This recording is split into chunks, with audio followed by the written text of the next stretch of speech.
Alexander Yunushev.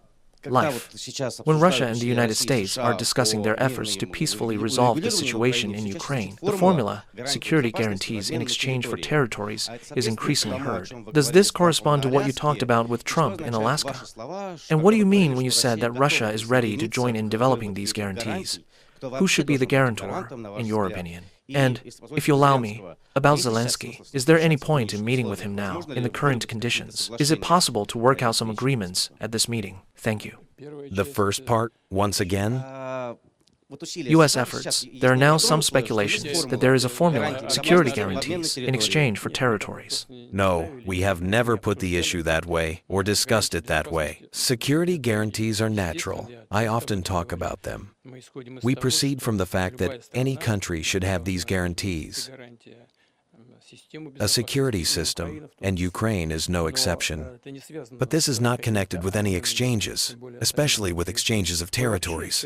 In general, to be honest, I want to emphasize this. We are fighting not so much for territories as for human rights and the right of people who live in these territories to speak their own language, to live within the framework of their culture and within the framework of traditions that have been passed down from previous generations, from their fathers, grandfathers, and so on. This is primarily what we are talking about. And if these people, during electoral democratic procedures, including during referendums, spoke out in favor of being part of the Russian Federation, this opinion must be respected. This is democracy. I want to remind those who forget about it. And, among other things, this is fully consistent with international law. I would like to remind you of the first articles of the United Nations Charter, which directly state the right of nations to self-determination. But we do not link one with the other, territories and security guarantees. Of course, one can say that these are close topics, yes, but we do not directly link them. So the question was not raised during the discussion in Anchorage. As for possible meetings with Mr. Zelensky, I have already spoken about this. In general, I have never ruled out the possibility of such a meeting. Is there any point in these meetings? Well, let's see. In accordance with the Constitution of Ukraine, some may agree with it, some may not. You just need to carefully read the text. The Constitution of Ukraine does not provide any ways to extend the powers of the President of Ukraine. None at all. He is elected for 5 years. 5 years have passed. That's it.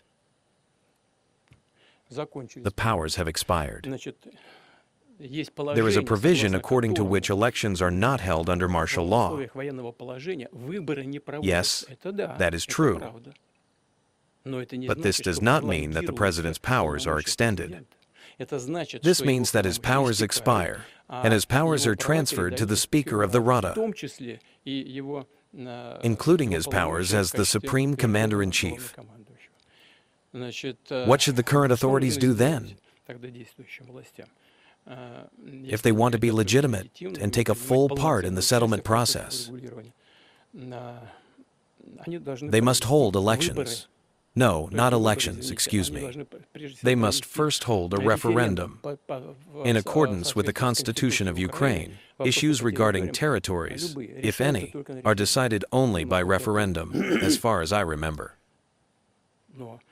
But a referendum cannot be held under martial law. This is also a provision of the Constitution itself. This means that in order to hold a referendum, martial law must be lifted. But as soon as this is done, we must go to the elections. And this process will last forever. The outcome of the elections is unclear. But whatever the result, we must then, after that, obtain the corresponding conclusion of the Constitutional Court. This is what is written in the basic law.